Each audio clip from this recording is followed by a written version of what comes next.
제임스 카메론 감독의 영화 타이타닉을 보지 않은 분들이라도 이 대사가 나오는 장면을 한 번쯤은 보셨으리라고 생각됩니다. 케이트 윈슬렛이 두 팔을 벌리고 레오나르도 디카프리오가 그녀의 허리를 잡고 있는 이 장면은 영화사에 길이 남는 명장면이 되었죠.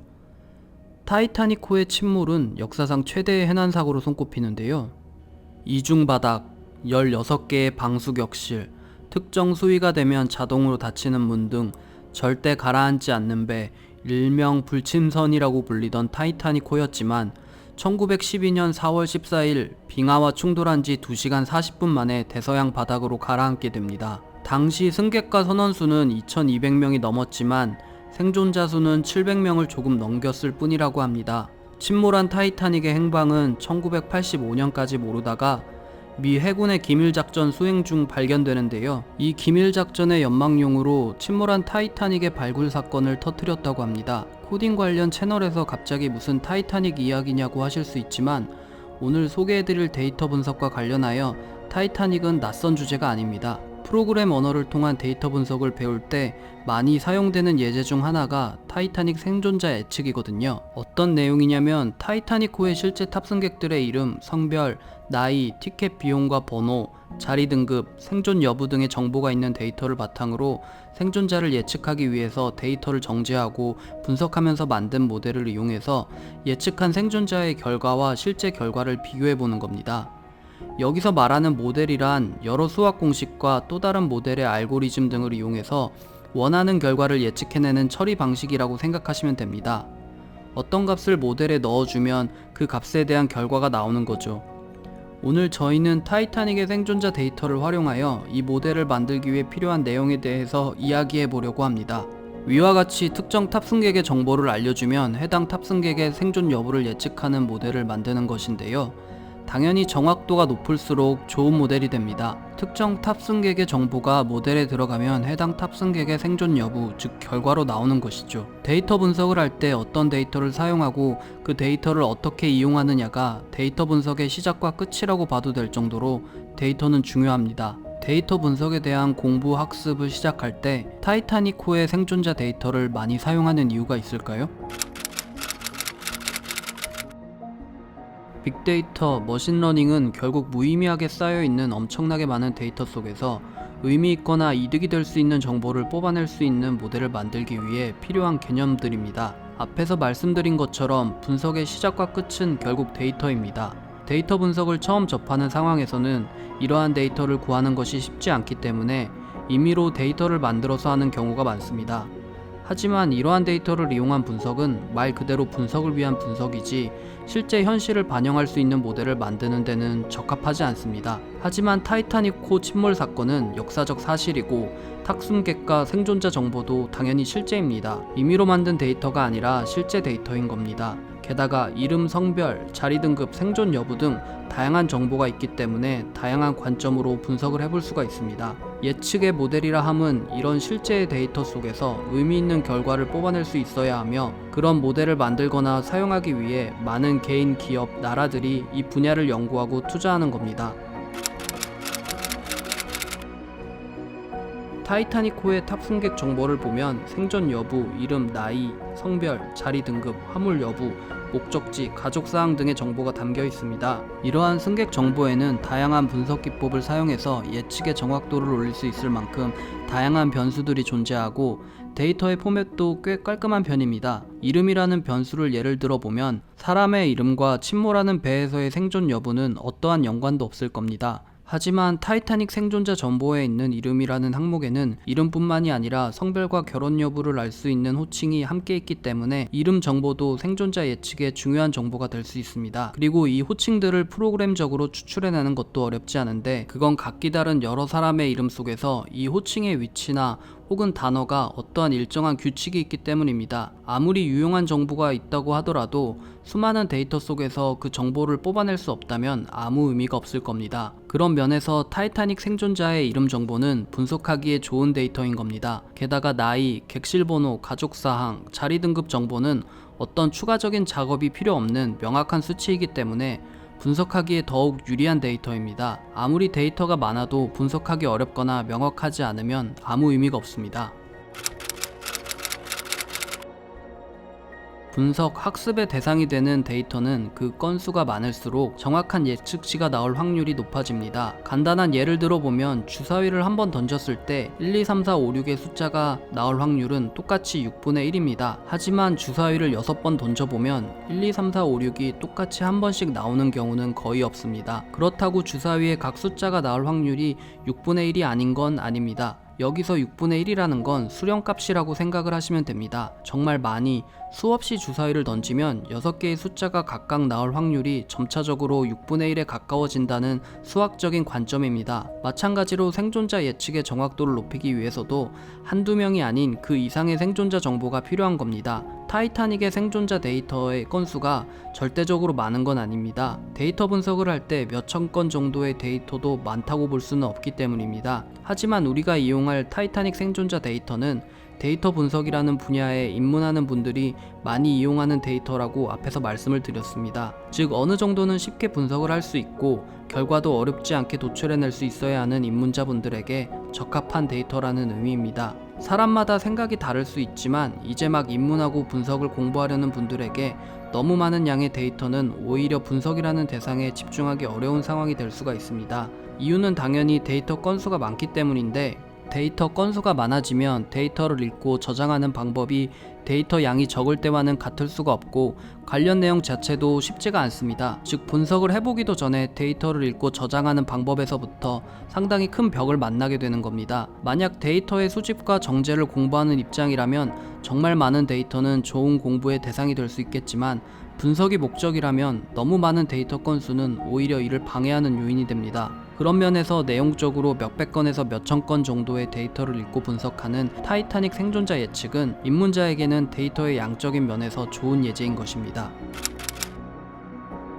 마지막으로 본인이 만든 모델로 예측한 결과가 맞았는지 틀렸는지를 확인할 수 있는 실제 정보가 있다는 점입니다. 본인이 만든 생존자 예측 모델이 쓸만한지 그렇지 않은지 확인을 하기 위해서는 모델을 통해 나온 결과와 실제 결과가 얼마나 일치하는지를 비교해보고 계속해서 정확도를 올리는 작업이 필요합니다. 그런 면에서 실제 사건에서 나온 타이타닉 생존자 데이터는 본인이 만든 모델에서 나온 생존자 예측치가 맞았는지 아닌지를 검증하는 데 꼭 필요한 정보입니다. 타이타닉 탑승객 명단만 있고 생존자 정보가 없다면 어떠한 모델을 만들어도 이 모델이 정확한지 아닌지, 심지어 정확하다고 해도 얼마나 정확한지를 검증해볼 방법이 없을 것입니다. 이러한 경우에 검증할 수 있는 방법이 있다면 다른 선박에 침몰 사건이 있어야만 가능한데 이러한 사건이 다시 일어나서도 안 되겠지만 다 떠나서 분석이라는 관점으로만 봐도 애매한 내용이 많습니다. 타이타닉 침몰 때와 동일한 조건의 데이터 항목이 없을 수도 있으며 선박의 규모나 사건 당시의 날씨, 침몰의 규모 등 여러가지 요인들이 동일할 수가 없기 때문에 서로 다른 침몰 사건의 데이터를 이용해서 모델을 검증한다는 건 그 자체로 적합하다고 볼 수가 없습니다. 그런 면에서 타이타닉의 생존자 데이터는 분석은 물론 검증을 하기에 적합한 데이터인 것입니다. 자, 그럼 지금부터 간단하게라도 타이타닉 생존자 분석을 위한 실습을 함께 해보는 시간을 가져보겠습니다. 온라인에 있는 예제를 참고해서 간단하게 데이터 읽어오기, 전처리, 매핑, 시각화를 해보았고 그 과정을 보여드릴 테니 공부하시는데 참고하시면 도움이 될 겁니다. 댓글에 고정으로 링크를 걸어드렸으니 필요하신 분들은 자료를 받아서 함께 해보시길 바랍니다. 타이타닉 생존자 CSV 파일도 함께 올려놓았습니다. CSV 파일에 있는 타이타닉 생존자 정보는 실제 생존자 정보와 일치합니다. 그 실제 생존자 사망자 정보가 모델을 만들기 위한 훈련 데이터와 해당 모델의 검증을 위한 테스트 데이터로 나뉘어져 있습니다. 함께 올려놓은 gender_submission CSV 파일은 분석 시 사용하는 내용은 아니고 단순히 성별이 남자이면 사망, 여자이면 생존으로 했을 때의 분석 결과입니다. 정확도는 76% 정도 나오는데 이렇게 단순하게 했는데도 76%의 낮지 않은 정확도가 나온 건 실제 타이타닉이 침몰할 때 여자를 우선적으로 탈출시켰기 때문일 겁니다. 하지만 실제로 모든 생존자가 여자가 아니었던 건 성별 말고도 다른 요인에 의해서도 생존자 여부가 결정되었다는 것을 의미합니다. 그 요인들을 찾아서 더 정확한 예측을 하는 모델을 만들기 위해서 지금의 작업이 필요한 겁니다. 정확도를 높이기 위해서는 할 수 있는 방법들 중에 정확도를 낮추는 데이터는 없애거나 수정하고 정확도를 높일 수 있는 데이터는 추가해주는 방법이 있을 수 있습니다. 타이타닉 생존자 데이터 중에는 위와 같이 항목은 있지만 데이터가 누락된 경우가 있습니다. 훈련 데이터 기준으로 전체 데이터 891건 중 177건의 탑승자 연령값이 누락되어 있습니다. 이런 누락 데이터는 값을 채워줄 수 있으면 좋겠지만 실제가 아닌 임의의 값을 넣어줄 것이라면 차라리 에이지 항목 자체를 삭제하는 것이 정확도를 더 높이는 방법이 될 겁니다. 하지만 891건밖에 없는 데이터에서 에이지 값이 없다는 이유로 177건이나 되는 데이터를 삭제하는 것은 좋지 않은 선택으로 보입니다. 그렇다고 실제 나이를 알 수 없는데 어떻게 해야 할까요? 솔직히 답은 없지만 이러한 상황에서 어떻게 처리하느냐에 따라 모델의 정확도가 달라지기 때문에 고민해볼 가치가 충분히 있습니다. 위의 예제는 지금과 같은 상황에서 사용해볼 만한 간단한 예제입니다. 물론 위의 내용도 완벽하다곤 볼 수 없고 무시해버린 내용도 많습니다. 그저 위의 예제를 통해 데이터 분석, 전처리 작업을 파이썬으로도 이렇게 할 수 있다는 것을 경험해보는데 의미를 두면 좋을 것 같습니다. 간단히 설명을 해보겠습니다. 먼저 훈련 데이터의 이름 항목에 있는 성별을 나타내는 정보를 정규식이라는 개념을 이용해서 추출해냅니다. 앞에서도 말씀드렸듯이 이 정보는 뽑아내기에 그리 어렵지 않습니다. 이렇게 성별에 해당하는 정보를 훈련 데이터에 새로 만든 타이틀 항목에 넣어줍니다. 위에 사진을 보시면 가장 오른쪽에 타이틀 항목이 추가되고 그 밑으로는 성별이라고 생각되는 정보들이 나열되어 있습니다. 보시는 바와 같이 성별 정보만 있지는 않습니다. 완벽해지려면 이 정보도 처리가 필요하겠죠? 여기서는 넘어가도록 하겠습니다. 이때 타이틀 항목의 정보를 모두 숫자로 바꿔줍니다. 미스터는 0, 미스는 1, 미세스는 2, 그리고 나머지는 모두 3으로 바꿔줍니다. 특정 문자 값을 숫자로 매핑시켜준 건데 왜 글자를 숫자 값으로 변환시켜줬을까요? 사람은 미스터나 미스, 미세스를 보고 성별을 유추할 수 있지만 분석을 진행하는 파이썬의 입장에서는 이것은 하나의 데이터일 뿐입니다. 이 데이터가 성별을 나타내는지 나이를 나타내는지는 파이썬은 알 수가 없습니다. 그렇기 때문에 파이썬 혹은 컴퓨터에게 이 값에 대한 처리를 어떻게 하고 어떻게 사용해야 하는지는 개발자가 직접 결정해 주어야 합니다. 이때 분석의 대상에 해당하는 값을 숫자로 변환하여 컴퓨터한테 인지시켜 줍니다. 이렇게 특정 값을 숫자로 매핑시켜 주면 데이터 분석 작업을 할 때 문자일 때보다 훨씬 편리합니다. 예를 들어 컴퓨터나 파이썬 입장에서는 미스터보다는 미스일 때 더 살아날 확률이 높다라고 말해주는 것보다는 남자일 때는 1, 여자일 때는 이만큼 생존할 가능성이 있다와 같이 명확한 수치 값을 제시해줘야 파이썬은 그 값을 결과에 반영할 수가 있기 때문입니다. 사람이 사용하는 애매모호한 표현은 분석할 때는 전혀 도움이 안 됩니다.